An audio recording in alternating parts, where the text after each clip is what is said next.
Welcome to LTX classes. ఈరోజు current affairs వచ్చేసి the Hindu news పేపర్లో వచ్చినటువంటి మోస్ట్ ఇంపార్టెంట్ ఎడిటోరియల్ కాలమ్స్ అన్నీ కూడా తెలుగులోకి ట్రాన్స్లేట్ చేసి వాటికి సంబంధించినటువంటి వ్యాలిడ్ ఇన్ఫర్మేషన్ మొత్తము కూడా యూపీఎస్సి లేదంటే ఇతర కాంపిటేటివ్ ఎగ్జామ్స్కి ప్రిపేర్ అవుతున్నటువంటి ప్రతి ఒక్కరికి కూడా ప్రిలిమ్స్ ప్లస్ మెయిన్స్ ఆన్సర్ రేటింగ్లో కూడా యూజ్ అయ్యే విధంగా ఈ యొక్క వీడియో ఉండబోతుంది. Now before starting this video, ఎవరైతే యూపీఎస్సి అండ్ అదర్ కాంపిటేటివ్ ఎగ్జామ్స్కి ప్రిపేర్ అవుతున్నారో and most importantly UPSC infinity అనేటువంటి కోర్స్ ద్వారా మన ఎల్టీఎస్ క్లాసెస్లో ఈ యొక్క ఫిబ్రవరి మంత్లో ఆఫర్ అనేటువంటిది ఉంది. అసలు ఏంటి ఈ యొక్క యూపీఎస్సి ఇన్ఫినిటీ అంటే జిఎస్ ప్రిలిమ్స్ ప్లస్ మెయిన్స్ క్లాసెస్తో పాటు NCERT foundation classes, daily current affairs and more over మనకి సిసాట్ అనేటువంటిది కూడా ఈ యూపీఎస్సి ఇన్ఫినిటీలోనే ఇంక్లూడ్ అయింది. వాటితో పాటు prelims test series as well as mains answer writing classes. అంటే ఇక్కడ మెన్షన్ చేసినటువంటి ప్రతి ఒక్క అంశము కూడా ప్రిలిమ్స్ నుంచి మెయిన్స్ వరకు, టెస్ట్ సిరీస్తో పాటు current affairs, CSAT and NCERT foundation ఇవన్నీ కూడా లైఫ్ టైం వ్యాలిడిటీతో సా నార్మల్ ఫీజు అయితే 80,000 అండి. 80,000 రూపాయలు ఉన్నటువంటి ఫీజుని ఫిబ్రవరి మంత్ ఆఫర్లో భాగంగా 20% డిస్కౌంట్ చేసి 64,000 రూపీస్కి లైఫ్ టైం వ్యాలిడిటీ ఇవ్వడం జరుగుతుంది. ఈ యొక్క లైఫ్ టైం వ్యాలిడిటీ అనేటువంటిది తెలుగు మీడియం అభ్యర్థులందరికీ కూడా తెలుగు మీడియంలో సపరేట్ క్లాసెస్ అనేటువంటివి ఉంటాయి. అండ్ వ్యాలిడిటీ యొక్క టైం పీరియడ్ వచ్చేసి 28 ఫిబ్రవరి. అండ్ ఎవరైతే ఆఫ్లైన్లో క్లాసులు తీసుకోవాలనుకుంటున్నారో వారికి వైజాగ్లో మన ఎల్టీఎక్స్ క్లాసెస్ ఆఫ్లైన్ సెంటర్ అనేటువంటిది ఉంది. అండ్ అదేవిధంగా ఎవరికైనా ఇంకా ఏమైనా డౌట్స్ ఉన్నట్టయితే ఈ నెంబర్కి కాల్ చేయొచ్చు. అండ్ ఎల్టీఎక్స్ క్లాసెస్ యాప్ అనేది ప్లే స్టోర్ నుంచి డౌన్లోడ్ చేసుకోవచ్చు. అండ్ డిస్క్రిప్షన్లో యాప్ యొక్క లింక్ అనేటువంటిది ఉంటుంది. నా ఈరోజు మోస్ట్ ఇంపార్టెంట్ ఆర్టికల్ వచ్చేసి మీ అందరికి గుర్తుంది, ఆర్ఐఎన్ మ్యూటినీ అనేటువంటిది ఒకటి ఉంటుంది. ఈ యొక్క ఆర్ఐఎన్ మ్యూటినీ అంటే ఏంటో ఒకసారి చూద్దాం. సాధారణంగా 1946 ఫిబ్రవరి మంత్లో ఒక సంఘటన జరిగింది. 1946 ఫిబ్రవరి మంత్లో ఒక సంఘటన జరిగింది. ఏంటి ఆ సంఘటన అంటే మనకి స్వతంత్రం అనేటువంటిది రాకంటే ముందే ఒక విపరీతమైనటువంటి చర్చ జరుగుతుంది. అండ్ అదేవిధంగా 1942 ఈ టైం పీరియడ్లో ఆగస్టు నెలలో మహాత్మా గాంధీజీ గారు క్విట్ ఇండియా ఉద్యమాన్ని ఆయన స్థాపించడం జరిగింది. క్విట్ ఇండియా ఉద్యమం. సో ఈ క్విట్ ఇండియా ఉద్యమంలో భాగంగా బ్రిటిష్ అందరినీ కూడా భారతదేశాన్ని విడిచిపెట్టి వెళ్ళిపోమని చెప్పడం అనే ఉద్దేశం. ఈ క్విట్ ఇండియా ఉద్యమం అంచు అంటే తారాస్థాయికి చేరే టైంకి 1946 ఈ టైం పీరియడ్లో ఇదే క్విట్ ఇండియా ఉద్యమం యొక్క ఆనవాళ్ళు అనేవి నేవీ, రాయల్ ఇండియన్ నేవీ, మనకి త్రివిధ దళాలు అంటాం కదా, ఆర్మీ కానివ్వండి, ఎయిర్ ఫోర్స్ కానివ్వండి, తర్వాత నేవీ. సో ఈ నేవీలో కొంతమంది సోల్జర్స్ ఎవరైతే ఉన్నారో, నావికులు ఎవరైతే ఉన్నారో బ్రిటిష్ హయ్యర్ అథారిటీ పైన కొంత వ్యతిరేక తిరుగుబాటు చేశారు. ఇది కేవలం అధికారులపైన తిరుగుబాట, లేదా ఈ తిరుగుబాటు కాస్త ఉద్యమంగా మారి భారతదేశంలో ఉన్నటువంటి అప్పటి వరకు మత సంఘర్షణలని కాస్త మత సామరస్యం వైపు నడిపిందా అని చెప్పాలి. ఇక్కడ ఒక క్రొనాలజికల్ ఈవెంట్ చూద్దాం. 1942 ఆ టైం కల్లా భారతదేశం అనేటువంటిది ఇండియా మరియు పాకిస్తాన్గా విభజించాలని 1940లోనే లాహోర్ సెషన్లో ముస్లిం లీగ్ నిర్ణయం తీసుకుంది. అండ్ 1942 క్విట్ ఇండియా ఉద్యమంలో ముస్లిం లీగ్ అనేది అంత ప్రతిష్టాత్మకంగా సపోర్ట్ చేయలేదు కాంగ్రెస్ పార్టీకి. 1946 1946 సంవత్సరంలో ముస్లిం లీగ్ అనేటువంటిది తనకు సపరేట్గా ఒక దేశం కావాలని ఒక ఆలోచనతో ఉంది. అలాంటి సందర్భంలో అంటే హిందువులు ముస్లింలు డివిజన్ అయినటువంటి సందర్భంలో ఈ యొక్క ఆర్ఐఎన్ మ్యూటినీ అనేది స్టార్ట్ అవ్వడం, అది కేవలం ఆర్మీలోనో నేవీలోనో చేసినటువంటి ఉద్యమంలాగా లేదు. అది ఖచ్చితంగా అప్పటి వరకు అంటే వేర్పాటు ఛాయలు ఉన్నటువంటి దేశంలో ఖచ్చితంగా అందరం కూడా కలిసి ఉంటే అద్భుతంగా ఉంటుంది, హిందూ ముస్లిం యూనిటీ అనేటువంటిది ఈ యొక్క ఆర్ఐఎన్ మ్యూటినీ అనేది నిజంగా ఇచ్చిందా అనే దానిపైన చర్చ జరుగుతుంది. ఈ ఆర్ఐఎన్ మ్యూటినీ 1946 సంవత్సరం ఫిబ్రవరి నెలలో స్టార్ట్ అయింది, ఫిబ్రవరి 17వ తారీఖు. సో ఈ సంఘటన జరిగి దాదాపుగా 80 సంవత్సరాలు అవుతుందండి. 80 సంవత్సరాలు అవుతుంది. అందుకు గాను దీని గురించి మనం ఎగ్జామినేషన్ పాయింట్ ఆఫ్ లో మాట్లాడుకుంటాం. సో ఇంట్రడక్షన్ చూసినట్టయితే భారతదేశంలో బ్రిటిష్ పాలన ముగింపు దశ చేరుకున్న సమయం అంటే 1946 ఫిబ్రవరి నెలలో. అప్పటికే వరల్డ్ వార్ II అయిపోయింది. క్లిమెంట్ అట్లీ అనేటువంటి వ్యక్తి భారతదేశానికి స్వతంత్రం ఇవ్వాలి అనేటువంటి ఉద్దేశంతో ఉన్నారు. ఈ సమయంలో క్విట్ ఇండియా ఉద్యమం కూడా విరమించుకునే సమయంలో RIN mutiny, royal Indian navy ఊహించదగినట్టు అంటే అసలు ఎవరు కూడా ఊహించలేదు. సో, ఊహించని విధంగా ఒక తిరుగుబాటు చెలరేగింది. సో, దాన్ని మ్యూటినీ అనొచ్చు. మ్యూటినీ అంటే అర్థం ఏంటంటే కింది స్థాయి సైనిక అధికారులు క్రమశిక్షణా రహిత్యంగా పై స్థాయి అధికారులపైన తిరుగుబాటు చేయడాన్ని మ్యూటినీ అంటాం. అందుకే 1857 రివోల్ట్‌ని కూడా మనము సిపాయి మ్యూటినీ అంటాం. అంటే సిపాయిలు పై అధికారులపైన తిరుగుబాటు చేశారు. సో, ఈ తిరుగుబాటు ఒక కీలకమైనటువంటి చారిత్రాత్మక తరుణంలో జరిగింది. సో, హిందువులు మరియు ముస్లింల మధ్య మతపరమైనటువంటి ఉద్రిక్తలు అప్పటికే ఉన్నాయి.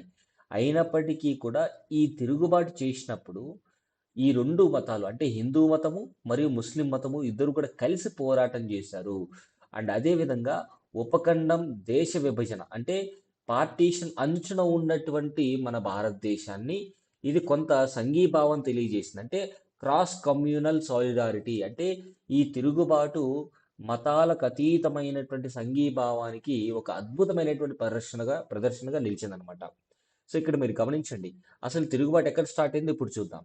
ఎక్కడ స్టార్ట్ అయింది అంటే ఫిబ్రవరి 18వ తారీఖున ఫిబ్రవరి 18వ తారీఖున 1946 సంవత్సరంలో బొంబాయిలో నావిక దళ సిగ్నల్ శిక్షణా కేంద్రమైనటువంటి హెచ్ఎంఐఎస్ తల్వార్ అనేటువంటి ఒక షిప్ ఉందన్నమాట. సో, ఈ షిప్‌లో రాజు చేసుకున్నటువంటిది. ఏం జరిగింది అంటే ఒక ఈ యొక్క నేవీ సోల్జర్ ఏం చేశాడు అంటే నావికుడు ఏం చేశాడు అంటే ఆ షిప్ పైన ఈ యొక్క తల్వార్ షిప్ పైన క్విట్ ఇండియా అనేటువంటి పదాన్ని రాశాడు. అంటే ఈ యొక్క బ్రిటిష్ నేవీ వారిని భారతదేశాన్ని వదిలి వెళ్ళిపోండి అనేటువంటి ఉద్దేశంతో క్విట్ ఇండియా ఉద్యమానికి బలపరుస్తూ ఈయన ఆ మాట రాయడం జరిగింది. దీంతో ఆ అధికారిని క్షమాపణ చెప్పు అని ఎంత అడిగినా ఆయన చెప్పలేదు. అండ్ అది కూడా ఇంకొక విషయం ఏంటంటే అతన్ని శిక్షించడం మొదలుపెట్టారు. సో, ఎప్పుడైతే ఈ అధికారిని శిక్షించడం మొదలుపెట్టారో మిగతా భారతీయ అధికారులందరూ కూడా ఆయనతో పాటుగా ఎవ్వరూ కూడా తినట్లేదు. ఎవ్వరూ భోజనం చేయట్లేదు. సో, ఈ యొక్క సింపుల్‌గా చెప్పాలంటే ఈ ప్రొటెస్ట్ అనేటువంటిది ఈ యొక్క ప్రొటెస్ట్ అనేటువంటిది చేయడం స్టార్ట్ చేశారు. నిరసన తెలియజేయడం స్టార్ట్ చేశారు. ఎందుకు నిరసన తెలియజేశారు? స్టార్టింగ్ ఏమో కారణం అది. అండ్ బ్రిటిష్ నేవీ అధికారులతో కంపేర్ చేస్తే మన ఇండియన్ నేవీ అధికారులకి నాసిరక ఆహారము, తక్కువ వేతనాలు ఇచ్చేవారు, జాతి వివక్షత చూపించేవారు, కఠినమైనటువంటి ప్రవర్తన నియమావళి మన భారతీయులకి ఎక్కువ ఉండేది. సో, ఎవరైనా బ్రిటిష్ అధికారి ఏదైనా ఒక చిన్న నేరం చేసినా ఏం కాదు. డిసిప్లిన్ యాక్షన్ తీసుకోరు. మన భారతీయులు మాత్రం ఒక చిన్న పొరపాటు చేస్తే విపరీతమైనటువంటి శిక్ష అనేటువంటిది ఉంటుంది. సో, ఈ యాక్చువల్‌గా ఇవన్నీ ఫిర్యాదులు అంటే ఈ ఈ ఈ ఈ కంప్లెయింట్స్ అనేటువంటి ఏవైతే మన భారతీయులు ఇస్తున్నారో నేవీలో అవేం కొత్త కాదు. సో, యుద్ధ సమయం అంతా భారతీయ సైనికుల సాయుధ దళాల్లో వ్యవస్థాగతమైనటువంటి జాతి వివక్షతను అనుభవించారు. అండ్ బ్రిటిష్ అధికారులు మెరుగైన రేషన్లు తీసుకుంటారు, వేతనాలు తీసుకుంటారు, అధికారాలు అనుభవిస్తుండగా భారతీయ నావికులు అవమానాలకు మరియు వివక్షత పూరిత పద్ధతులకు గురయ్యేవారనమాట. ఇవన్నీ చూశారు మన భారతీయులు. సో, తక్షణ జీవన ప్రమాణాలపై నిరసనగా ప్రారంభమైనటువంటి ఈ ఉద్యమం వేగంగా విస్తృత రూపం దాల్చింది. అంటే ఒక కారణం చేత స్టార్ట్ అయ్యి ఇంకొక కారణానికి వెళ్ళిపోయిందనమాట. అంటే స్వతంత్ర డిమాండ్ అనేటువంటిది కూడా ఈ ఉద్యమంలో మెల్లిగా రాజేసుకుంది. ఆజాద్ హింద్ ఫౌజు ఈ సోల్జర్స్ ఎవరైతే ఈ యొక్క రెడ్ ఫోర్ట్ ట్రయల్స్‌లో ఉన్నారో, రెడ్ ఫోర్ట్ ట్రయల్స్‌లో ఉన్నటువంటి అంటే చాలామంది అంటే ఆజాద్ హింద్ ఫౌజ్‌లో ఉన్నటువంటి సైనికుల్ని సో, శిక్షలు వేయాలి అని చెప్పేసి రెడ్ ఫోర్ట్‌లో వారిపైన ఈ యొక్క ప్రొసీడింగ్స్ జరుగుతున్నాయి. Court proceedings. వారందరినీ ఆ ఖైదీలందరినీ కూడా వదిలేయాలి తక్షణం అని చెప్పేసి ఈ నేవీ వారి యొక్క డిమాండ్ అన్నమాట.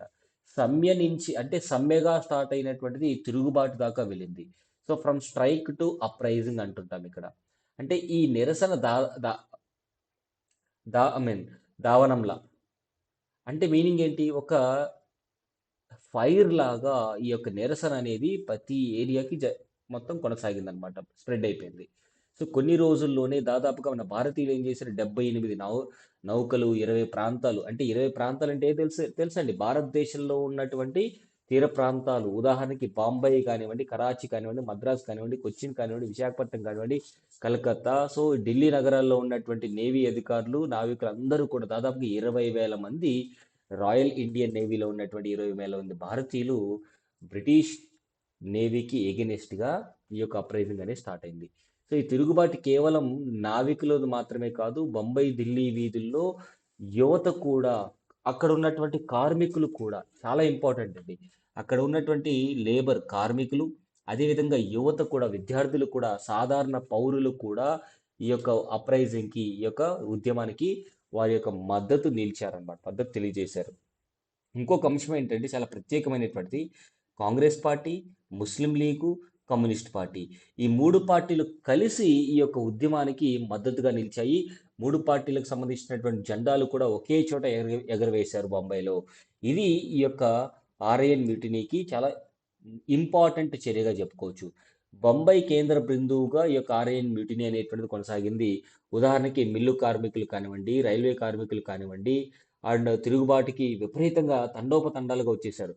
విద్యార్థులు వీధుల్లో విపరీతంగా తిరిగారు. బారికేడ్లు నిర్మించినా సరే మొత్తం బద్దలు కొట్టి ప్రజా రవాణా మొత్తాన్ని కూడా నిలిచివేసే విధంగా పోలీసులు కూడా తీవ్రమైనటువంటి ఘర్షణలకు ఆ, లేవనెత్తారు. సో మిల్లు ప్రాంతాల్లో ప్రతి సంఘటనకు కంచుకోటగా మారింది. యాక్చువల్గా మిల్లు ప్రాంతాల్లో ఉండేటువంటి లేబర్ ఎవరైతే ఉన్నారో, కార్మికులు ఎవరైతే ఉన్నారో వారు విపరీతంగా మద్దతు తెలియజేస్తున్నారు. పోలీసులకి చుక్కలు కనపడ్డాయన్నమాట. సో బ్రిటిష్ దళాలకు కూడా ఏం చేయాలో అర్థం కానిటువంటి పరిస్థితి అయినప్పటికీ కూడా బ్రిటిష్ వారు పూర్తిగా అణిచివేయాలనేటువంటి ధోరణితోనే వెళ్తున్నారు. మరొక విషయం చెప్పాలి, 1946 సంవత్సరం ఫిబ్రవరిలో జరిగినటువంటి ఈ ఉద్యమం తర్వాత రోజుల్లో, అంటే ఫిబ్రవరిలో జరిగినటువంటి సందర్భంలో విపరీతమైనటువంటి స్పందన ప్రజల్లో వచ్చింది, నాయకుల్లో వచ్చింది, మతాల మధ్య కూడా స్పందన బాగా వచ్చింది. అదే సంవత్సరం ఆగస్టు, అదే సంవత్సరం డిసెంబర్ కల్లా ఆ స్పందన కరువైంది అని చెప్పుకోవచ్చు. అంటే ఈ రోజుల్లో ప్రదర్శితమైనటువంటి మత సామరస్యం అద్భుతమైనటువంటి ఆ రోజుల్లో. అప్పటికే డివైడ్ అవుతున్నటువంటి స్థాయిలో ఉన్నటువంటి హిందువులు, ముస్లింలు మళ్ళీ కలిసి యుద్ధం చేశారంటే గొప్ప విషయమే. హిందువులు మరియు ముస్లింలు కలిసికట్టుగా కవాతు చేశారు, జాతీయవాద నినాదాలు చేశారు. అండ్ అదేవిధంగా 1945, అంటే గత సంవత్సరం 46లో గురించి మనం మాట్లాడుకున్నట్టయితే, 45 సిమ్లా కాన్ఫరెన్స్ వైఫల్యం తర్వాత పెరిగిన మతపరమైనటువంటి అనుమానాల మధ్య ఈ తిరుగుబాటు ఒక శక్తివంతమైనటువంటి ప్రత్యామ్నాయంగా చెప్పుకోవచ్చు అనమాట. British response and suppression. So British ప్రభుత్వం ప్రతిస్పందన మరియు అణిచివేత. సో బ్రిటిష్ ప్రభుత్వం ఒక నిర్ణయాత్మకమైనటువంటి అండ్ భారీ బలప్రయోగంతో స్పందించింది. సో ఇక్కడ బెటాలియన్స్ని పంపించి సేకరించి ఈ యొక్క మొత్తం విపరీతమైనటువంటి ఆయుధాలు, మిషన్ గన్లు కూడా మోహరించిందనమాట. సో జరిగినటువంటి క్షణాల్లో మీరు గమనించినట్టయితే దాదాపుగా ఒక 200 మంది పౌరులు మరణించారు, వందలాది మంది గాయపడ్డారు.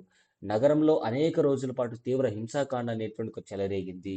సో అయినప్పటికీ కూడా ఫిబ్రవరి 23, అంటే కరెక్ట్గా 5 రోజుల కల్లా, 5 రోజుల్లోనే ఇంత విధ్వంసం జరిగిపోయింది. సో ఎప్పుడైతే ఇంకా నష్టం ఎక్కువ జరుగుతుందన్న సందర్భంలో కాంగ్రెస్ పార్టీ, అదేవిధంగా ముస్లిం లీగ్ ఇద్దరూ కూడా సమన్వయంతో పనిచేసి ఆ యొక్క రాయల్ ఇండియన్ నేవీ ఉద్యమాన్ని వీరే కొంత సర్దుమనిచారు. ఎట్లా సర్దుమనిచారు అంటే, మన ఇండియన్ సోల్జర్స్కి నచ్చజెప్పారు, బాబు మనకు త్వరలో స్వతంత్రం రాబోతుంది, ఇప్పుడున్నటువంటి పరిస్థితులు ఈ విధంగా చేయడం కరెక్ట్ కాదు మనము అని చెప్పేసి మెల్లిగా లొంగిపోమని చెప్పడం జరిగింది. సో ఈ తిరుగుబాటు ఒక వారం కంటే తక్కువ సమయమే కొనసాగినప్పటికీ దాని ప్రభావం మాత్రం అణుబాంబులాగా ఉందన్నమాట. ఇది మ్యూటినియా లేదా నేషనలిస్ట్ రివోల్టా, అంటే పితూరీనా లేదంటే జాతీయవాద తిరుగుబాట. పితూరి అంటే ఏంటి? కింది స్థాయిలో ఉన్నటువంటి అధికారులు పై స్థాయి అధికారులపైన క్రమశిక్షణారహిత్యంగా గొడవ చేయడం. అలా కాకుండా జాతీయవాద తిరుగుబాటు అంటే దేశం కోసం పోరాటం చేయడం. బ్రిటిషర్స్ ఎప్పుడు కూడా ఏం చెప్తారు అంటే ఇది మ్యూటినియే అని చెప్తారు. ఎందుకు? జాతీయవాదం అనేటువంటిది వారు గుర్తించకపోవడం, అంటే వారు గుర్తించకూడదు అనమాట. అంటే వాడికి ఇష్టం లేదు, బ్రిటిష్ వాడికి ఈ జాతీయవాదంతో యుద్ధం చేశారని చెప్తే దాన్ని ఇన్స్పిరేషన్గా 10 మంది తీసుకుంటారు కదా. అలా కాకుండా పితూరి అని చెప్పేసి దాని మీద రికగ్నైజ్ చేస్తే అట్లా పై స్థాయి అధికారులపైన కింది స్థాయి అధికారులు ఇలాంటి పనులు చేయొద్దు అని చెప్పేసి వాళ్ళు డిసిప్లినరీ యాక్షన్ తీసుకునే అవకాశం ఉంటుంది. సో అయితే ఇందులో పాల్గొన్న వారి సంఖ్య మరియు విస్తృత జాతీయవాద డిమాండ్లతో వారికి ఉన్నటువంటి అనుసంధానం వేరొక విషయాన్ని స్పష్టం చేసింది. సో ఈ తిరుగుబాటు దీన్ని సూచిస్తుంది అనమాట. సో వలస పాలనపై ప్రత్యక్ష సవాళ్ళు, అదేవిధంగా సాయుధ దళాల రాజకీయకరణ, తర్వాత కార్మిక అశాంతి మరియు సామ్రాజ్యవాద వ్యతిరేక, ఇవన్నీ కూడా కలిసి వచ్చాయన్నమాట. నౌ ఇది భారతదేశ సైనిక వ్యవస్థపై బ్రిటిష్ నియంత్రణ ఎంత బలహీనంగా ఉందో బయటపెట్టింది. 1946కి బ్రిటిష్ యొక్క ఆధిపత్యం అనేటువంటిది భారతదేశంలో చాలా తేలిపోయినట్టు అయిపోయింది. మనం పైచేయి సాధించామనేటువంటి ఉద్దేశంతో అక్కడ పాయింట్ చెప్తున్నారు. అండ్ అదేవిధంగా విభజనకు ముందు ఐక్యత చూపించినటువంటి సంఘటన ఏది అంటే ఈ ఆర్ఐఎన్ మిటీని అని చెప్పుకుంటాం.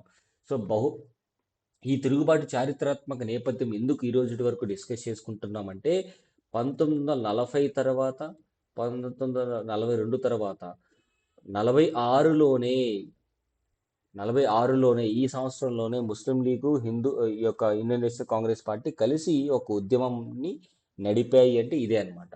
సో ఫిబ్రవరిలో ఆర్ఐఎన్ తిరుగుబాటు సమయంలో హిందూ ముస్లిం ఐక్యత కేవలం మాటలకే పరిమితం కాలేదు, అది ప్రతి వీధిలో ఆచరణలోకి వచ్చింది.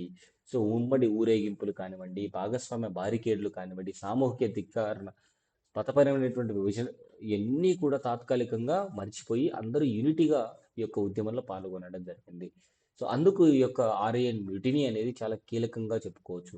హిస్టారికల్ సిగ్నిఫికెన్స్ అంటే చారిత్రాత్మక ప్రాముఖ్యత మరియు వారసత్వం ఏం తీసుకోవాలి దీని నుంచి అంటే భారత స్వతంత్ర సమర చరిత్రలో రాయల్ ఇండియన్ నేవీ తిరుగుబాటుకి ప్రత్యేక స్థానం, అదొక అద్భుతమైనటువంటి ఘట్టంగా చెప్పుకోవచ్చు. సో ఇది క్లుప్తంగా ఉన్నప్పటికీ కింది అంశాలు ప్రదర్శించబడడం జరిగింది.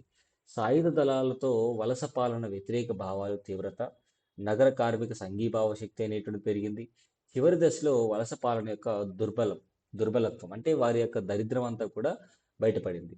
సో ఇది ఒక లోతైనటువంటి వైరుధ్యాన్ని కూడా వెల్లడిస్తుంది. అండ్ మతపరమైనటువంటి ధ్రువణ అంటే పోలరైజేషన్ సో తీవ్రమవుతున్నప్పటికీ మతాలకు అతీతంగా ఐక్యతను అవకాశంగా ఇంకా మిగిలి ఉందని నిరూపించడం జరిగింది. సో నేడు ఈ తిరుగుబాటు స్ఫూర్తిని మరియు హెచ్చరికని రెండింటినీ అందిస్తుంది. సో ఇట్లా మనకి ఎప్పుడైనా సరే ఎలాంటి కష్టకాలంలో అయినా సరే యూనిటీ అనేది చాలా ఇంపార్టెంట్గా చెప్పుకోవచ్చు. రాయల్ ఇండియన్ నేవీ తిరుగుబాటు కేవలం క్రమశిక్షణాలోపంతో జరిగిన స్థానిక సంఘటన కాదు, ఇది రాజకీయ ప్రాధాన్యత కలిగినటువంటి తిరుగుబాటు. నావికులు, కార్మికులు, పౌరులు, విద్యార్థులు ఓకేనా అందరూ కూడా ఏకమయ్యి ఈ యొక్క ఆ, రాయల్ ఇండియన్ మ్యూటినీలో వారు కలిసి పోరాటం చేయడం జరిగింది. బ్రిటిషర్స్ కూడా దిగొచ్చారు. కానీ ఏదేమైనప్పటికీ కూడా కరెక్ట్గా స్వతంత్రం వచ్చే సమయంలో ఈ డిస్టర్బెన్స్ అంతా ఎందుకు అని చెప్పేసి కాంగ్రెస్ పార్టీ నాయకులు, ముస్లిం లీగ్ నాయకులు ఇద్దరూ కూడా సమన్వయంతో ఆ యొక్క మ్యూటినీని కొంత కంట్రోల్ చేయగలిగారు అని చెప్పుకోవచ్చు అనమాట. నా మోస్ట్ ఇంపార్టెంట్ ఆర్టికల్ రీసెంట్గా మనం చూసింది ఏంటి అంటే ఇండియాలో ఏఐ సమ్మిట్ అనేది నిర్వహిస్తున్నారు. ఏఐ సమ్మిట్ ఫిబ్రవరి 16 నుంచి 19 వరకు.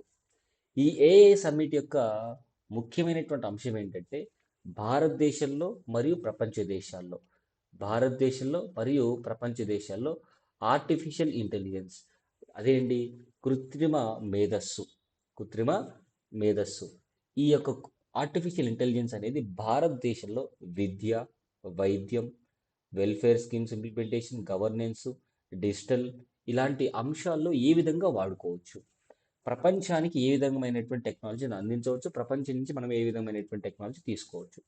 ఒకటి గుర్తుపెట్టుకోండి, ఆర్టిఫిషియల్ ఇంటెలిజెన్స్ అనేది మనము ఖచ్చితంగా ఉపయోగించుకోవాలంటే మనకు ఖచ్చితంగా ఒక ఎలక్ట్రానిక్ డివైస్ అయితే కావాలి, ఒక పరికరం అయితే కావాలి. ఈ పరికరంలో కావాల్సినటువంటి పనిముట్లు ఏంటి అంటే సెమీ కండక్టర్ అనేటువంటి అంశాలు. సెమీ కండక్టర్ అసలు ఆర్టిఫిషియల్ ఇంటెలిజెన్స్ అనేది అద్భుతమైనటువంటి స్ట్రాంగ్ హార్డ్వేర్ పైన ఆధారపడి ఉంటుంది.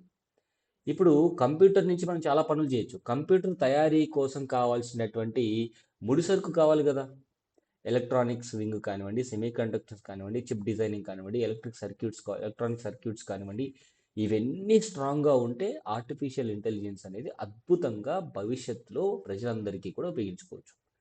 మనం ప్రతి కంప్యూటర్కి సిపియు ఉంటుంది, సెంట్రల్ ప్రాసెసింగ్ యూనిట్.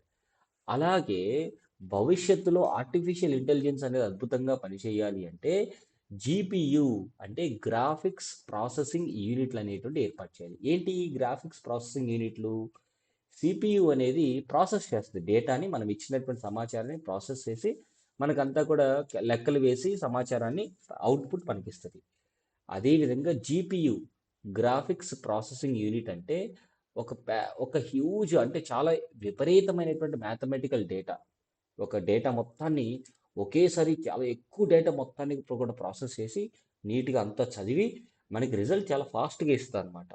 సో అంత ఫాస్ట్గా రిజల్ట్ ఇవ్వాలి అంటే మనం గ్రాఫిక్ ప్రాసెసింగ్ యూనిట్లు ఏర్పాటు చేయాలి, 20,000కి పైగా చేయాలి. మరి వాటన్నిటికీ ఏం కావాలి? సెమీ కండక్టర్లు కావాలి. So artificial intelligence 2.0 mission, so AI mission 2.0, democratising computer. Compute అంటే డేటా, డేటాని నీట్గా గుణించడం అనమాట, లెక్కేయడం. సో డెమోక్రటైజింగ్ అంటే కేవలం పై స్థాయిలో ఉండేటువంటి వ్యక్తుల దగ్గరే కాకుండా ప్రతి ఒక్కరికి కూడా సమాచారం అనేటువంటిది అందించాలి. డ్రైవింగ్ ఇన్నోవేషన్, ప్రతి ఒక్కరిలో కూడా అద్భుతమైనటువంటి నాలెడ్జ్ అండ్ అద్భుతమైనటువంటి కొత్త కొత్తదనాన్ని బయటికి తీసుకురావాలి.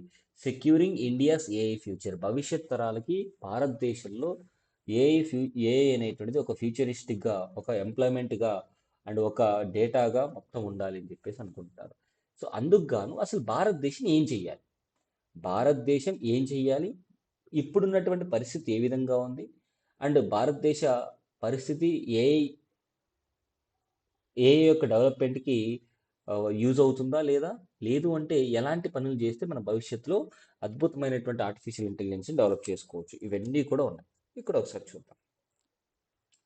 ఏఐ మిషన్ 2.0 ప్రారంభంతో భారతదేశం తన కృత్రిమ మేధ ప్రయాణంలో ఒక నిర్ణయాత్మక దశలో ప్రవేశిస్తుంది.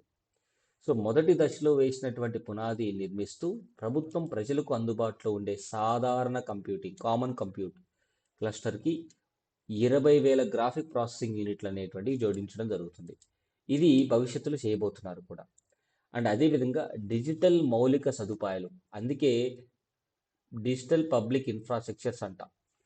ఈ డిజిటల్ పబ్లిక్ ఇన్ఫ్రాస్ట్రక్చర్ అంటే అద్భుతంగా ఇంటర్నెట్ సేవలు అనేటువంటివి ప్రతి ఒక్క ఏరియాకి వెళ్ళడం, అందులో భాగంగా అందరూ యూపీఐ వాడుకోవడం, ఏదైనా అప్లికేషన్స్ అనేటువంటి స్వయంగా ప్రతి ఒక్క స్మార్ట్ ఫోన్లో యూజ్ చేసుకోవడం. సో ఆవిష్కరణలు మరియు భారీ స్థాయి ఏఐ వినియోగం వైపు మారుతున్నటువంటి విధానాన్ని సూచించడం జరుగుతుంది. ఇక్కడ మీరు గమనించండి, ఏఐ ఆధిపత్యం కోసం జరుగుతున్నటువంటి ప్రపంచ పోటీలో గణన శక్తి అంటే కంప్యూటేషనల్ పవర్, కంప్యూటేషన్ అంటే లెక్కించడం, క్యాలిక్యులేషన్, సో అనేది కొత్త వ్యూహాత్మక ఆస్తిగా మారింది.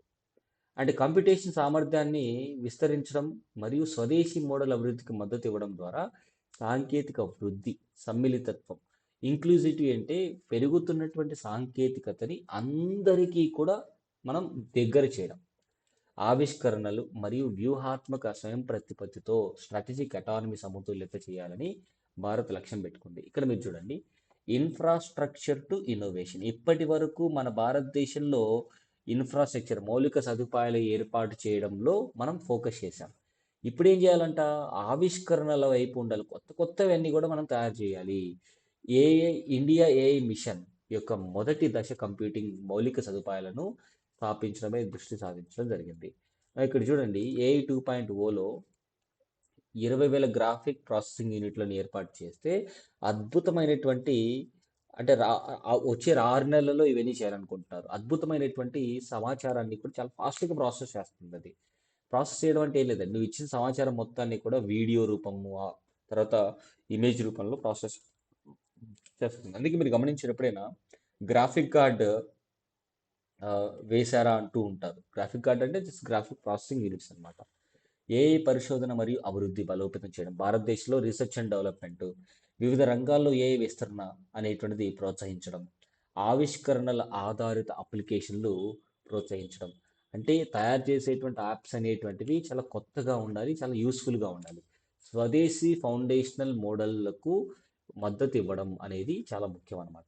ఈ పరిణామం విధానపరమైనటువంటి ఆలోచన పరిపక్వత సూచిస్తుంది. అంటే విధానపరమైన ఏంటి, ప్రభుత్వం తీసుకోవాల్సినటువంటి డెసిషన్స్ చాలా ఇంపార్టెంట్ ఏఐ అనేటువంటిది ముందుకు తీసుకెళ్ళడం కోసం.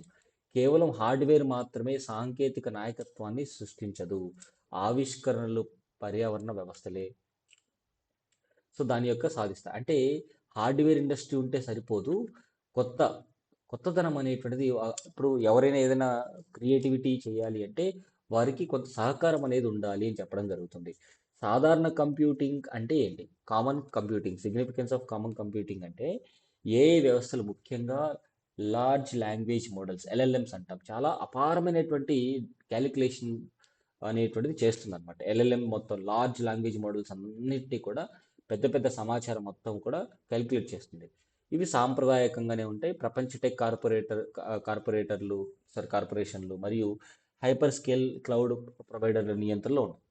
అంటే ఈ సమాచారం అంతా కూడా పెద్ద పెద్ద టెక్ దిగ్గజ కంపెనీల చేతిలోనే ఉంది. గూగుల్ లాంటి కంపెనీ, అమెజాన్ లాంటి కంపెనీ చేతుల్లోనే ప్రతి ఒక్కటి కూడా ఉంది.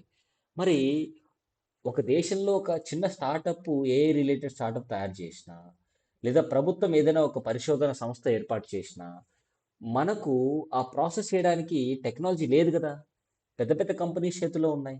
సో అది మన చేతిలోకి రావాలి. సో సాధారణ కంప్యూటింగ్ నమూనా ఈ సమతుల్యతని క్రింది విధంగా పరిష్కరిస్తుంది అనమాట. ఏం చేయాలి? డెమోక్రటైజింగ్ యాక్సెస్.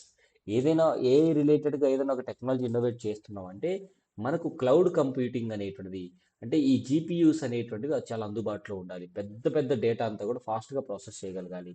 అది పెద్ద కంపెనీల్లో కాకుండా అందరికీ కూడా అందుబాటులో ఉండాలి. అభివృద్ధి చెందుతున్నటువంటి ఆవిష్కర్తలకు వ్యయ భారాన్ని తగ్గించడం.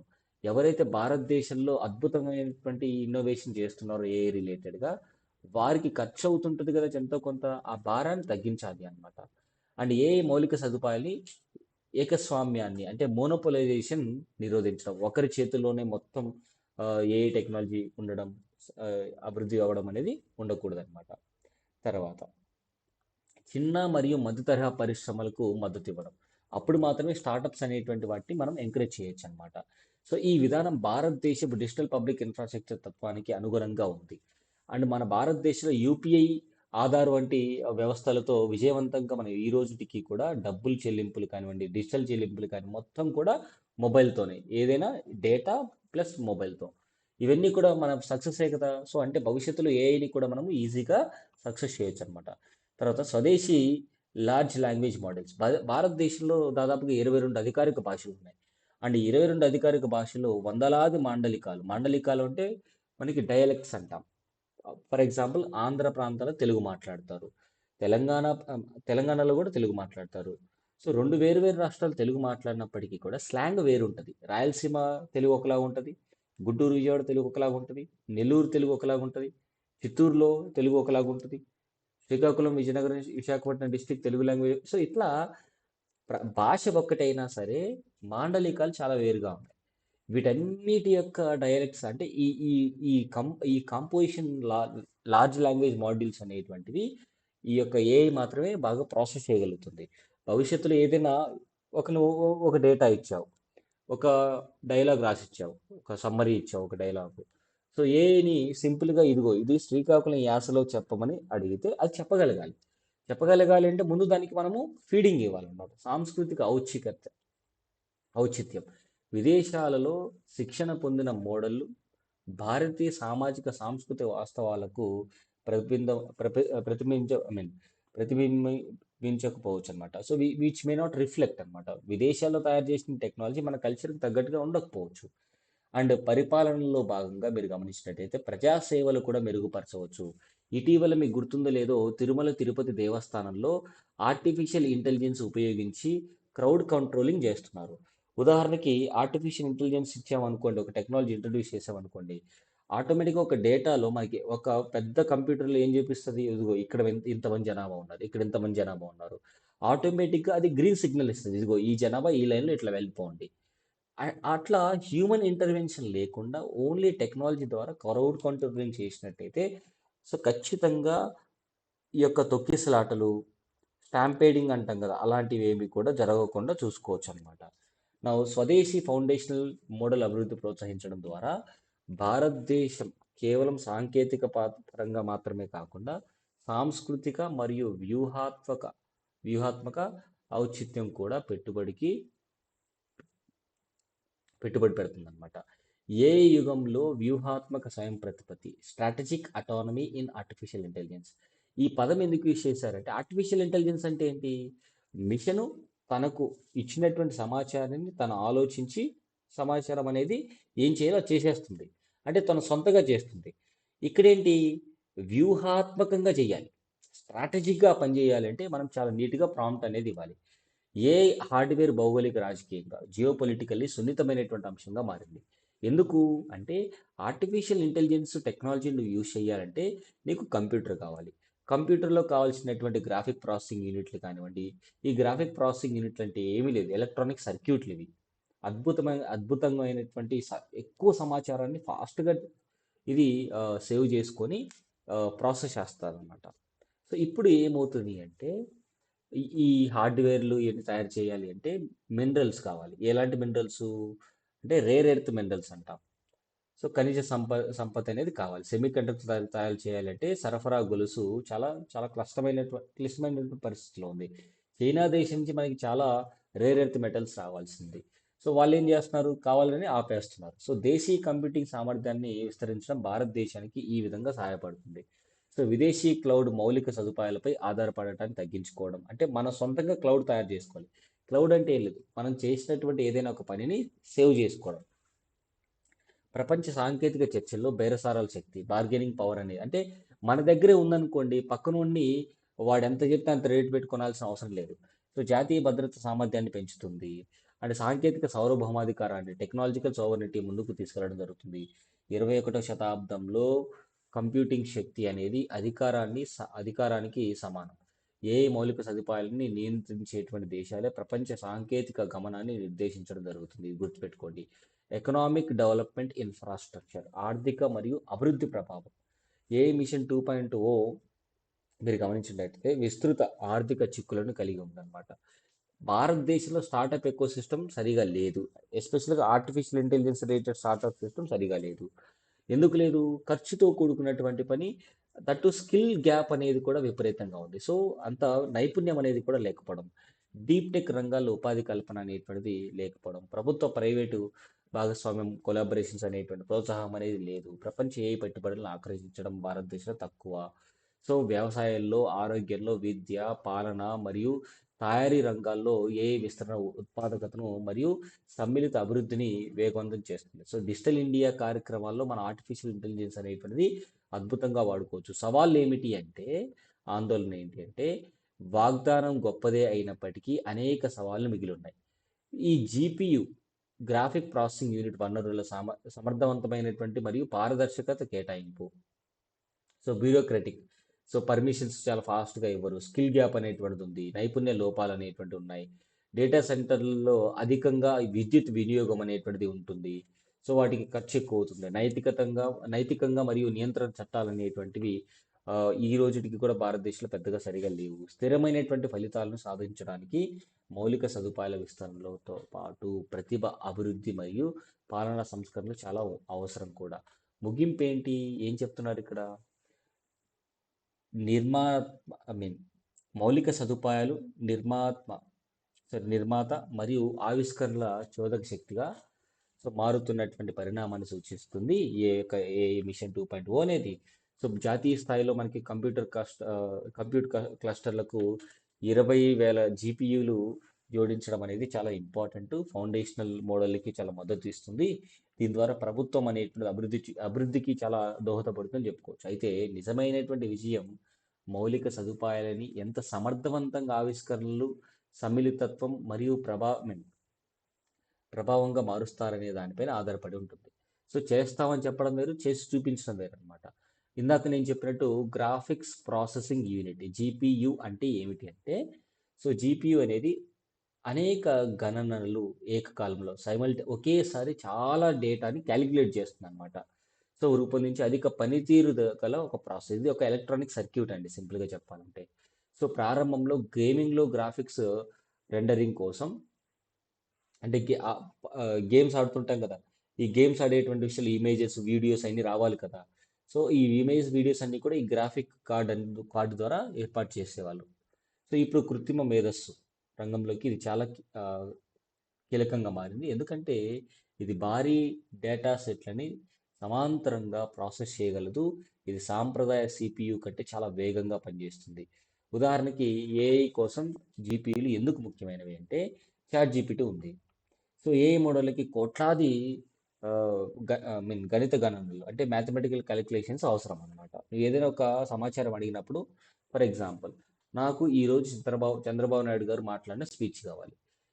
అప్పుడు చాట్ జీపీటీ ఏం చేస్తుందంటే, అసలు ఆల్రెడీ ఏ ఏ న్యూస్ ఛానల్స్లో, ఏ ఏ యూట్యూబ్ ఛానల్స్లో, ఏ ఏ వెబ్సైట్స్లో చంద్రబాబు నాయుడు గారి యొక్క స్పీచ్ ఉందో మొత్తం ఫాస్ట్గా ప్రాసెస్ చేస్తుంది. మొత్తం ఫాస్ట్గా ప్రాసెస్ చేస్తా అనమాట. సో ప్రాసెస్ చేసిన తర్వాత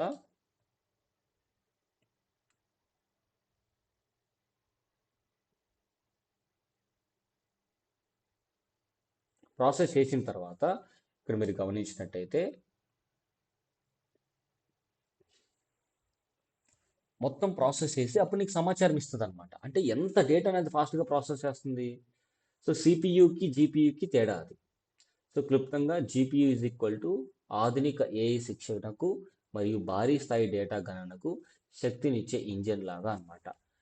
దీని తర్వాత మోస్ట్ ఇంపార్టెంట్ ఆర్టికల్ ఏది అంటే మనకి అసలు ప్రపంచ దేశాలు అనేటువంటివి అంతర్జాతీయ సంస్థల విషయంలో ఏ విధంగా నడుచుకుంటున్నాయి.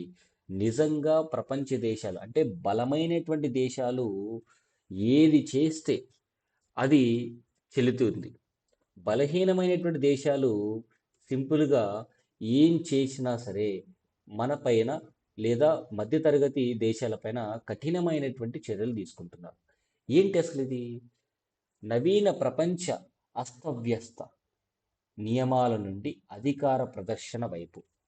The world disorder, the new world disorder from rules to might.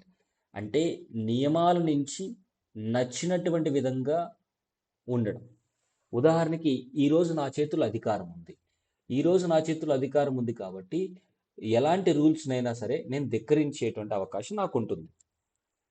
ఇక్కడ ఒక విషయాన్ని గుర్తుపెట్టుకోండి. అమెరికా లాంటి దేశం ఉంది. అదేవిధంగా వెనిజులా వెనిజులా లాంటి దేశం ఉంది. అమెరికా చాలా పెద్ద దేశం. పెద్దది అంటే దాని అర్థం ఏంటి?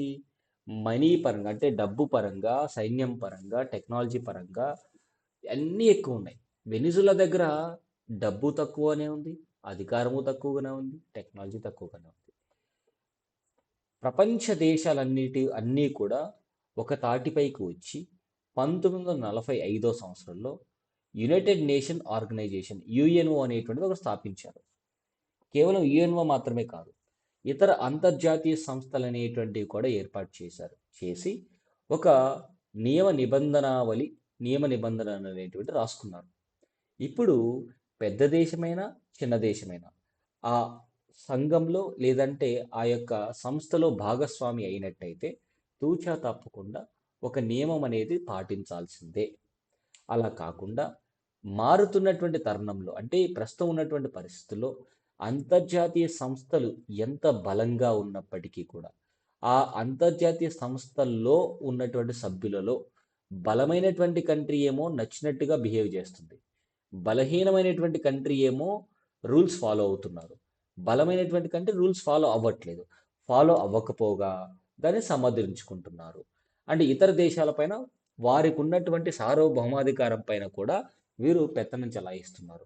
అంటే బలమైన అంటే ఆర్థికంగా బలంగా ఎదిగినటువంటి దేశాలు కావచ్చు, మిలిటరీ పరంగా బలంగా ఎదిగినటువంటి దేశాలు కావచ్చు, బలహీనమైనటువంటి దేశాలపైన ఆధిపత్యం చెలాయిస్తూ చూస్తూ ఉన్నప్పుడు ఈ అంతర్జాతీయ సంస్థలు ఏం చేస్తున్నాయి?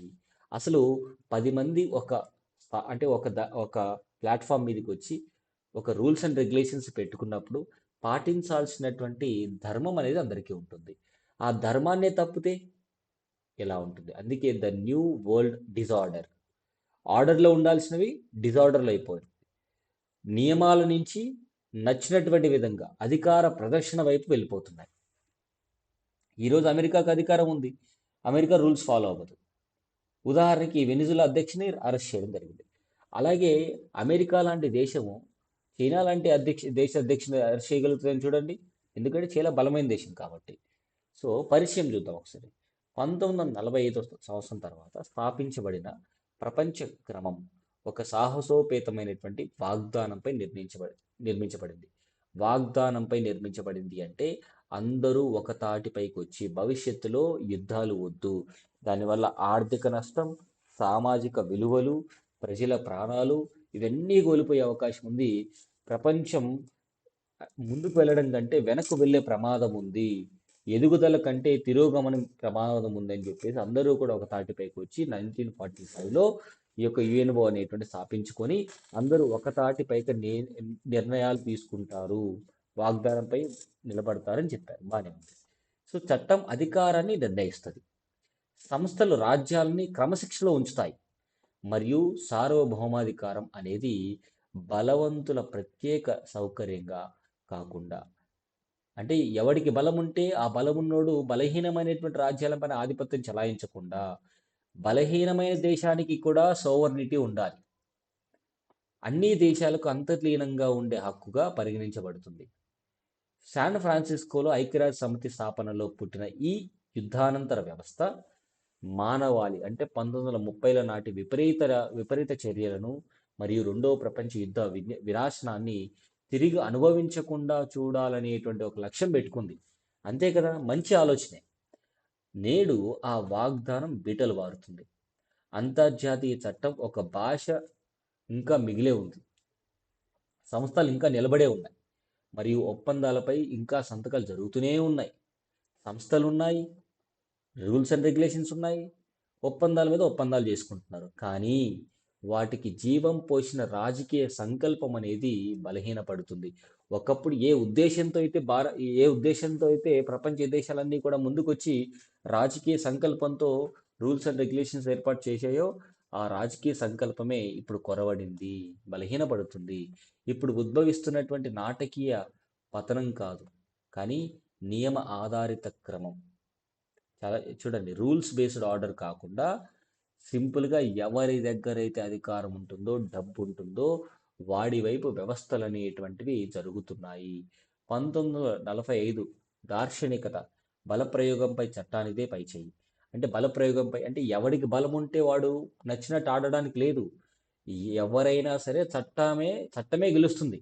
The vision of 1945 law over force. చట్టం అనేది బలం పైన గెలుస్తుంది ఎప్పటికీ కూడా. ఐక్యరాజ్య సమితిని సృష్టించినప్పుడు దాని రూపకల్పన శాంతిని వ్యవస్థీకరించవచ్చని నమ్మారు. అంటే ఐక్యరాజ్య సమితి అనేది ప్రపంచ దేశాల్లో శాంతిని నెలకొరుస్తుందని చెప్పేసి నమ్మారు అందరూ. నియంత్రిత జాతీయవాదం, సైనికవాదం మరియు ప్రభావ క్షేత్రాలు స్పీర్ ఆఫ్ ఇన్ఫ్లుయెన్స్ వినాశనానికి దారితీస్తాయని ప్రపంచ యుద్ధ భయానక దృశ్యాలు నాయకులకు నేర్పాయి. కొత్త వ్యవస్థ ఈ కింది స్తంభాలపై ఆధారపడి ఉందన్నమాట. Sovereign equality of states. ఈ ఇతర రాజ్యాలని కూడా ఒక రాజ్యం గౌరవించాలి, అన్ని రాజ్యాల్ని మరొక రాజ్యం గౌరవించాలి. దురాక్రమణ రాహిత్యం మరియు ప్రాదేశిక సమగ్రత, non aggression and territorial integrity. అంటే ఒకరి రాజ్యం పైన మరొకరు దండయాత్ర చేయకూడదు అనమాట. సామూహిక భద్రత, కలెక్టివ్ సెక్యూరిటీ. స్వేచ్ఛ, వాణిజ్యం మరియు ఆర్థిక సహకారం. వాణిజ్యం అనేది కూడా ఎట్టి పరిస్థితుల్లో అందరితో సమానంగా చేసుకోవాలి, చాలా ఫెయిర్గా ఉండాలి. మానవ హక్కుల పట్ల గౌరవం ఉండాలి, ఉల్లంఘించకూడదు. సో దీని వెనుక ఉన్న నమ్మకం సరళమైనదే కానీ లోతైనది. సో దేశాలు తమ చర్యలు స్వచ్ఛమైన పరిమితులకు అంగీకరిస్తే ప్రపంచ స్థిరత్వం ఏర్పడుతుంది. అన్ని దేశాలు అన్ని రూల్స్ అండ్ రెగ్యులేషన్స్కి ఫాలో అవ్వాలి. నాకు నచ్చింది నేను ఈరోజు ఫాలో అవుతా, నాకు రేపు నచ్చలేదు కాబట్టి నేను ఫాలో అవ్వను అంటే కుదరదు అనమాట. అంతర్జాతీయ సంస్థలు వివాద పరిష్కారానికి యంత్రాంగాన్ని అందిస్తాయి మరియు సామూహిక చర్చలు దురాక్రమణను నివారిస్తాయి అన్నమాట. ఇది చాలా ఇంపార్టెంట్. యాక్చువల్గా ఈ ఆర్టికల్ అర్థం చేసుకోవడం చాలా క్లిష్టం, అయినా సరే మనం అర్థం చేసుకోగలగాలి. కోల్డ్ వార్ టైం పీరియడ్లో ఇక్కడ చూడండి, అమెరికా మరియు రష్యా లాంటి దేశాలు, యుఎస్ఎస్ఆర్ లాంటి దేశాలు కోల్డ్ వార్ ఒక నిశ్శబ్ద యుద్ధంలాగా, ప్రచండ యుద్ధంలాగా జరుగుతున్నటువంటి సమయంలో కూడా అణు వినాశనం గురించి భయం ఒక కఠినమైన స్థిరీకరణగా పనిచేసింది. ఏ దేశము కూడా యుద్ధం చేసుకోలేదు. ఎందుకు? ప్రపంచ దేశాలు అనేటువంటివి ఒక ఐక్యరాజ్య సమితిని, ఇట్లా వరల్డ్ ట్రేడ్ ఆర్గనైజేషన్, ఇట్లా వరల్డ్ ట్రేడ్ ఆర్గనైజేషన్ అప్పుడు లేదు, గ్యాట్ అనేది ఉండేది. సో ఇట్లా ప్రపంచ దేశాలన్నింటినీ కూడా ఆర్డర్లో పెట్టగలిగేటువంటి ఒక అంతర్జాతీయ సంస్థలు అనేటువంటి ఉన్నాయి. అయినప్పటికీ కూడా ఆ సమయంలో ఆ రూల్ అంటే అంతర్జాతీయ సంస్థలు ఏర్పాటు చేయడం గొప్ప విషయం కాదు, ఆ అంతర్జాతీయ సంస్థల రూల్స్ అండ్ రెగ్యులేషన్స్ ఫాలో అవ్వడం గొప్ప విషయం. కపటతత్వం నుండి ఉదాసీనత వైపు, హిపోక్రసీ టు ఇండిఫరెన్స్. ఒకప్పుడు అగ్రరాజ్యాలు అంతర్జాతీయ నిబంధనలను ఎప్పుడూ కూడా పాటించేవి. సో ఫస్ట్ నుంచి కూడా ఎప్పుడూ కూడా పాటించలేదు. తమ ప్రయోజనాలకు అనుగుణంగా ఉన్నప్పుడు మాత్రమే వాటిని పాటించడం లేదా పాక్షికంగా అమలు చేయడం చేసేవి. అగ్రరాజ్యాలంటే అమెరికా లాంటి దేశాలు, యూరోపియన్ నేషన్స్ ఇవన్నీ కూడా. అంటే ఫస్ట్ నుంచి కూడా ఒక రూల్ ఏదైనా పెడితే ఆ రూల్కి తగ్గట్టుగా ఫాలో అవుదామని లేదు. వారికి నచ్చిన సమయంలో మాత్రమే పాటిస్తారు. నచ్చని సమయంలో వదిలేస్తారు. అయినప్పటికీ అక్కడ ఒక కీలకమైన వ్యత్యాసం ఉండేది. వారు తమ చర్యలను చట్ట పరిధిలో సమర్థించుకోవాల్సిన అవసరం ఉందని భావించేవారు. వారు ఏం చేసినా సరే చట్టం లోపలే చేయాలి, చట్టాన్ని ఉల్లంఘించకూడదనేటువంటి ఒక ఆలోచన అయితే ఉండేది వారికి కూడా. సో నేడు ఆ వ్యత్యాసం చెరిగిపోయింది. ఈ మార్పు కేవలం పాటించడం నుంచి ఉల్లంఘించడం వైపు. అంటే ఒకప్పుడు ఏం చేసేవారు? చట్టానికి లోబడే వారు తప్పులు చేసేవారు. ఇప్పుడేంటి చట్టాన్ని పూర్తిగా ఉల్లంఘిస్తున్నారు.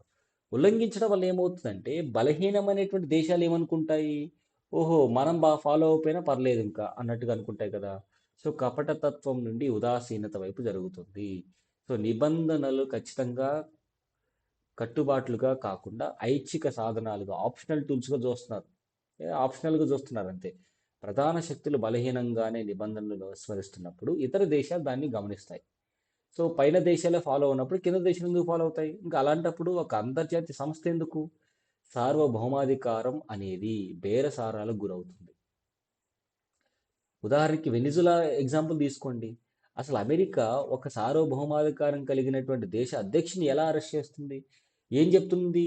వారికి సంబంధించినటువంటి కారణాలు చెప్పుకుంటారు. అంటే ఒక పెద్ద దేశం తప్పు చేయాలనుకున్నట్టయితే రూల్స్ అండ్ రెగ్యులేషన్స్ అనేవి వాళ్ళకి కనిపించవన్నమాట. అదే చిన్న దేశం తప్పు చేయాలనుకున్నట్టయితే ప్రతి ఒక్క దేశం కూడా రూల్స్ గురించి మాట్లాడుతుంది. అదే ఇంతకుముందు 'సన్ ఆఫ్ సత్యమూర్తి' సినిమాలో త్రివిక్రమ్ గారు చెప్పినట్టు మనం బాగున్నప్పుడు లెక్కల గురించి మాట్లాడి, బాలేనప్పుడు విలువల గురించి మాట్లాడుతూ ఉంటాం. సో ఈ పరిణామం ప్రపంచ రాజకీయాల మనస్తత్వాన్ని మారుస్తుంది. ఒక రాజ్యం తీవ్రమైనటువంటి పర్యవసానాలు లేకుండా మరొక దేశ ప్రాదేశిక సమగ్రతను ఉల్లంఘించగలిగితే ఇరు దేశాల ఇతరులు అదే బాటలో నడవడానికి ఏ అడ్డంకి ఉండదు కదా! ఇప్పుడు నువ్వు ఏ తప్పు చేస్తుంది? బి చూస్తుంది దాన్ని. అప్పుడు బి కూడా తప్పు చేయడానికి ఆలోచిస్తుంది. ఎందుకు? మనల్ని ఎవడు ఆపేదనేటువంటి స్లోగన్స్‌తో ఉంటారు ఆళ్ళు. బహుపాక్షికవాదం విచ్ఛిన్నం. The unravelling of multilateralism. So బహుపాక్షిక సంస్థల నుండి వైదొలగడం ఈ క్షీణతను వేగవంతం చేసింది. ఉదాహరణకి అమెరికా లాంటి దేశాలు ఏం చేస్తున్నాయి? డబ్ల్యూహెచ్ఓ నుంచి బయటకు వచ్చేసింది. ఓకేనండి. అంతర్జాతీయ ఆరోగ్య సంస్థ నుంచి బయటకు వచ్చేసాయి.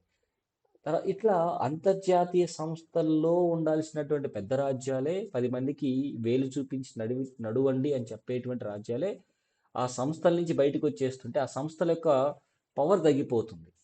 సో సాంస్కృతిక సంస్థల నుండి ఆరోగ్య సంస్థలు మరియు ఆయుధ నియంత్రణ ఒప్పందాల వరకు వివిధ అంతర్జాతీయ వేదికల నుండి వైదొలగడం ఉమ్మడి పాలన షేర్డ్ గవర్నెన్స్ పట్ల ఉన్న సందేహాలను సూచిస్తుంది. మరి ప్రతి రాజ్యం ఇప్పుడు పెద్ద రాజ్యాలు అనేటువంటి పెద్ద కంట్రీస్ అనేటువంటివి అలా బయటికి వెళ్ళిపోతే చిన్న దేశాలకి అది చాలా ఉదాసీనత అయిపోతుంది. ఇంకా ఈ యొక్క రాజ్యం ఈ యొక్క అంతర్జాతీయ సంస్థ ఉండడం యొక్క యూజ్ ఏంటి? ఇది తిరోగమనం ఆందోళనకరం. ఎందుకంటే 21వ శతాబ్దపు అత్యవసర సవాలని ఏకపక్షంగా పరిష్కరించలేము. ఉదాహరణకి మీరు గమనించండి. ఒక సైబర్ నేరాలు కానివ్వండి, వాతావరణ మార్పుల విషయంలో కానివ్వండి, తర్వాత కోవిడ్ లాంటి మహమ్మారులు, పాండమిక్స్ కావచ్చు, లేదు అంటే ఈ యొక్క తీవ్రవాదం కావచ్చు. ఇవన్నీ సమస్యలు అనేటువంటివి ఒక దేశానికి ఉండేవి కాదు, మరొక దేశంతో మాత్రమే ఉండేవి కాదు. ప్రపంచ దేశాలన్నీ కూడా విపరీతమైనటువంటి ఈ యొక్క సవాళ్ళకి లేదా ఈ యొక్క ఆందోళనలకి గురవుతున్నాయి. అలాంటప్పుడు ఒక దేశమో, 2 దేశాలు కలిసి ఆ యొక్క సమస్యను ఎలా సాల్వ్ చేసుకుంటాయి? చేసుకోలేవు. ఈ సమయంలోనే అసలు ఈ యొక్క సమస్యలకి వీసా కూడా అవసరం లేదు. పాస్‌పోర్ట్ కూడా అవసరం లేదు. అన్ని దేశాల్లో అదే ప్రాబ్లమ్స్ ఉన్నాయి. ఒక ఒక దేశానికి వెళ్ళాలి అంటే మనకి వీసా, పాస్‌పోర్ట్ ఉండాలి. కానీ ఒక సమస్యని తీసుకెళ్ళాలి అంటే ఇవేం అవసరం లేదు. ఇలాంటి సందర్భంలో అందరూ కలిసి ఉంటేనే ఈ యొక్క సంక్షోభాలను ఎదుర్కోగలుగుతాము. ఉదాహరణకి డబ్ల్యూహెచ్ఓ అనేది ఉండగలిగింది కాబట్టే కోవిడ్-19 పాండమిక్ అనేది ఎదుర్కోగలిగాం. అన్ని దేశాలు కలిసికట్టుగా ఉన్నాయి. వ్యాక్సిన్ తయారీలో కానివ్వండి ఇదంతా కూడా. ప్రముఖ శక్తుల సహకారం నుండి వెనక్కి తగ్గినప్పుడు అవి ఒక శూన్యాన్ని వాక్యూమ్‌ని సృష్టిస్తాయి. ఇతర దేశాలు తమ ప్రాధాన్యతలకు అనుగుణంగా సంస్థలు మరియు నిబంధనలు రూపొందించడానికి ఆ స్థాయిలోకి వస్తాయి. సో దీని ఫలితం కేవలం ప్రభావం చేతులు మారడం మాత్రమే కాదు, ప్రపంచ పాలన కూడా ముక్కలవుతుంది. ఇది గుర్తుపెట్టుకోండి. అధికార వైరుధ్యం, ద పారాడాక్స్ ఆఫ్ పవర్. ఈ సమస్య యొక్క మూలం ఎక్కడొచ్చిందో తెలుసా? అధికార వైరుధ్యంలో ఉంది. వ్యవస్థలని కాపాడుకోవాల్సినటువంటి బాధ్యత ఉన్న రాజ్యాలే తరచుగా ఆ వ్యవస్థలని బలహీనపరిచే విధంగా వారు చర్యలు ఉంటున్నాయి. ఉదాహరణకి అమెరికా. యుద్ధానంతరం సంస్థలు భావనలో గొప్పవే అయినప్పటికీ, అంటే వరల్డ్ వార్ 2 తర్వాత ఈ యొక్క అంతర్జాతీయ సంస్థలు అనేవి థాట్లో అంటే భావనలో ఏర్పాటు చేయడంలో గొప్పవే, కానీ రూపకల్పనలో అసమానమైనవి. అంటే వాటి యొక్క ఇంప్లిమెంటేషన్ అనేది ఎట్లా ఉంది అంటే 1945 తర్వాత పెద్ద రాజ్యాలు తప్పు చేస్తే చూసి చూడనట్టు వదిలేస్తున్నాయి. చిన్న రాజ్యాలు తప్పు చేస్తే వారిపైన జుల్పిస్తుంది అనమాట. సో ఈ శక్తివంతమైనటువంటి రాజ్యాలు నిబంధనలకు రక్షకులుగా మరియు మినహాయింపులుగా ఏకకాలంలో వ్యవహరిస్తున్నప్పుడు, ఒకవైపు ఏమో అంతర్జాతీయ శాంతి నేనే కాపాడుతానని ట్రంప్ చెప్తాడు, మరోవైపు వెనిజులా అధ్యక్షుని అరెస్ట్ చేస్తాడు, ఆయనే ఎక్సెప్షన్ తీసుకుంటాడు, ఆయనే గార్డియన్గా చెప్పుకుంటాడు. మొత్తం వ్యవస్థ యొక్క చట్టబద్ధత అసలు నిజంగా అలాంటప్పుడు, చట్టాన్ని చేతిలోకి తీసుకోగలిగినప్పుడు మిగతా దేశాలు ఎట్లా నమ్మగలుగుతాయి? సో సంస్థలకి నిబంధనలు మరియు అధికారాలు ఉండవచ్చు, కానీ రాజకీయ సంకల్పం లేకపోతే వాటి అధికార కేవలం ఆశయంగానే మిగిలిపోతుంది. ఇది గుర్తుపెట్టుకోవాలి. From global war to chronic instability. ప్రపంచ యుద్ధం నుంచి దీర్ఘకాలిక అస్థిరత వైపు. సో ప్రచన్న యుద్ధం నాటి సంఘర్షణ భయం విచిత్రంగా ప్రపంచ క్రమాన్ని కాపాడడంలో సహాయపడింది. సో నేడు ప్రమాదం మరీ సూక్ష్మంగా ఉంది. ఒకప్పుడు ఏంటంటే ఇరు దేశాల మధ్య గొడవలు, ఇప్పుడు దేశాల అన్నిటికీ కూడా కొన్ని సమస్యలు అనేటువంటివి ఉన్నాయి. ఆ సమస్యల్ని ఎదుర్కొనడం అనేది చాలా చాలా ఇంపార్టెంట్. అవి దీర్ఘకాలిక సమస్యలు, టెర్రరిజం కానివ్వండి, క్లైమేట్ కానివ్వండి, ఇవన్నీ కూడా వాతావరణ మార్పులు. అండ్ ప్రతి సంఘర్షణ పరిమితంగాను ప్రపంచాన్ని భయపెట్టేంత పెద్దది కానట్లుగాను కనిపించవచ్చు, కానీ సమిష్టిగా ఇది నిబంధనలను హరిస్తాయి, ప్రాంతాలను అస్థిరపరుస్తున్నాయి మరియు శాంతి పునాదులకి బలహీనపడేటువంటి విధంగా ఈ యొక్క సమస్యలు అనేటువంటివి ఉన్నాయి. ఉదాహరణకి న్యూజిలాండ్కి టెర్రరిజంకి ఏం సంబంధం లేదనుకుంటాం, కానీ న్యూజిలాండ్లో కూడా టెర్రరిస్ట్ అటాక్స్ అనేటువంటి జరిగాయి. యూరి అటాక్ తర్వాత సింగులర్ ఎగ్జిస్టెన్షియల్ థ్రెట్స్ లేకపోవడం వల్ల సమన్వయం పాటించాలనే ఆలోచన తగ్గుతుంది. ఒకే ఒక భారీ ముప్పు, అంటే అందరికీ ఒకే సమస్య అనుకోండి పర్లేదు, ఒక్కొక్క ప్రాంతానికి ఒక్కొక్క ముప్పు ఉంది ఈ ప్రపంచంలో. అలాంటప్పుడు అన్ని దేశాలు కూడా ప్రాంతాల వారీగా సమ్మిళితంగా కష్టపడి ముందుకు వెళ్ళాలి. ఏ ఫ్రాగ్మెంటెడ్ గ్లోబల్ ల్యాండ్స్కేప్. సో పోటీ పడే కూటములు, కంపీటింగ్ బ్లాక్స్ ఒక గ్రూపు, అంశాల వారీగా సంకీర్ణలు, ఇష్యూ బేస్డ్ కోయలేషన్స్ కొన్ని ఉన్నాయి. తర్వాత సెలెక్టివ్ ఎన్ఫోర్స్మెంట్స్, అంటే ప్రపంచం మొత్తము కూడా విచ్ఛిన్నం అయిపోయింది. ఒక్కరికి కూడా స్పష్టత లేదు, ఎవరి గోలలో వాళ్ళు బతికేస్తున్నారు. సో ఆయుధంగా మారుతున్న వాణిజ్యం మరియు ఆంక్షలు, రాజకీయకరించబడుతున్నటువంటి మానవ హక్కులు, సార్వభౌమాధికారం అసలు నిస్సహాయంగా ఉల్లంఘించబడుతుంది. అందరూ అంటే ఒకరి దేశం పైన మరొకరు, రష్యా అనేది ఉక్రెయిన్ పైన, ఇజ్రాయెల్ అనేది గాజా పైన, అమెరికా అనేది ఆ, తరచుగా వెనిజులా పైన, ఇతర దేశాలపైన, గ్రీన్లాండ్ అని చెప్పేసి, అంటే ప్రతిదీ కూడా ఆ, ఒక స్టేబుల్ ఆర్డర్ లేకుండా ఎవరి చేతుల్లో వారు అస్త్రంగా వాడుకుంటున్నారు. వాణిజ్యాన్ని అయితే ఇంకా ఎక్కువ. సో మధ్యస్థ శక్తులు, మిడిల్ పవర్స్ ఇప్పటికీ బహుపక్షవాదాన్ని నమ్ముతాయి. సో ఎందుకంటే స్పష్టమైన నిబంధనలు తమను ఆధిపత్యం నుంచి రక్షిస్తాయని వాళ్ళకి తెలుసు అన్నమాట. So interregnum between orders. Interregnum అంటే అంతరార్థ దశ రెండు వ్యవస్థల మధ్య. అంతరార్థ దశ అంటే పాతది మరణిస్తున్నటువంటి సందర్భం, కొత్తది ఇంకా పుట్టకపోవడం. ఏదైనా ఒక మసకబారుతున్నటువంటి పాత పాత క్రమంగా మసకబారుతుంది, కానీ కొత్తది ఇంకా స్పష్టంగా ఏర్పాటు అవ్వలేదు. సో ప్రపంచంలో కూడా ఏమైందంటే ఈ అంతర్జాతీయ సంస్థలన్నీ కూడా పాతబడిపోతున్నాయి, కొత్త ఆల్టర్నేటివ్ ఎవరికి దొరకట్లేదు. ఓకేనా? 1945 నాటి అసలు వాగ్దానం ఏంటంటే చట్టం అధికారాన్ని మచ్చిక చేసుకోగలుగుతుంది. సో మన కాలపు ప్రధాన ప్రమాదం ఏమిటంటే అధికారం మళ్ళీ చట్టం యొక్క పరిమితుల నుండి తప్పించుకోవచ్చు. అదే జరిగితే ప్రపంచ వ్యవస్థ తక్షణమే గందరగోళంలోకి జారిపోవచ్చు. కానీ ఇది బలమున్న వారిదే రాజ్యం, మైట్ డిటర్మైన్స్ రైట్ అనే సూత్రాన్ని ఎక్కువగా ప్రతిబింబిస్తుంది. ఈ సూత్రం అంత మంచిది కాదు. సో ముగింపులో మీరు గమనించండి, నియమ ఆధారిత అంతర్జాతీయ క్రమం ఇంకా మరణించలేదు. అంటే రూల్ బేస్డ్ వరల్డ్, అంటే ప్రపంచంలో చాలా దేశాలు రూల్స్ రెగ్యులేషన్స్ ఫాలో అవుతూనే ఉన్నాయి. కేవలం కొన్ని దేశాలు మాత్రమే రూల్స్ని ఫాలో అవ్వట్లేదు. కానీ ఇది నిస్సందేహంగా ఒత్తిడికి లోనవుతుంది. సంస్థలు కొనసాగుతున్నాయి, న్యాయస్థానాలు వివాదాలు పరిష్కరిస్తున్నాయి, మరియు బహుపాక్షిక సహకారం అక్కడక్కడ కొనసాగుతుంది. అయితే ప్రధాన శక్తుల నుండి నిరంతరం రాజకీయ నిబద్ధత లేకపోతే ఈ యంత్రాంగాలు డొల్లగా, అంటే పొలిటికల్ విల్ అనేది లేకపోతే ఎట్టి పరిస్థితుల్లో కూడా ఈ యొక్క సంస్థలు డొల్లగానే కనిపిస్తాయి అన్నమాట. సో గతాన్ని గుర్తు చేసుకుంటూ కూర్చోవడం కాదు, మరింత క్షీణతను అడ్డుకోవడమే ఈ తరం ముందున్నటువంటి సవాళ్ళు. విశ్వాసాన్ని పునరుద్ధరించడం, భాగస్వామ్య నిబంధనలను పునరుద్ఘాటించడం, మరియు సంస్థలు సమకాలీన వాస్తవాలకు అనుగుణంగా మార్చుకోవడం. అంటే ఎప్పటికప్పుడు అంతర్జాతీయ సంస్థలు కూడా మారుతూ ముందుకు వెళ్తూ ఉండాలి. ఇది దీనికి సంబంధించినటువంటి ఆర్టికల్ అన్నమాట. చాలా ఇంపార్టెంట్గా గుర్తుపెట్టుకోవాలి. క్లియర్? Thank you.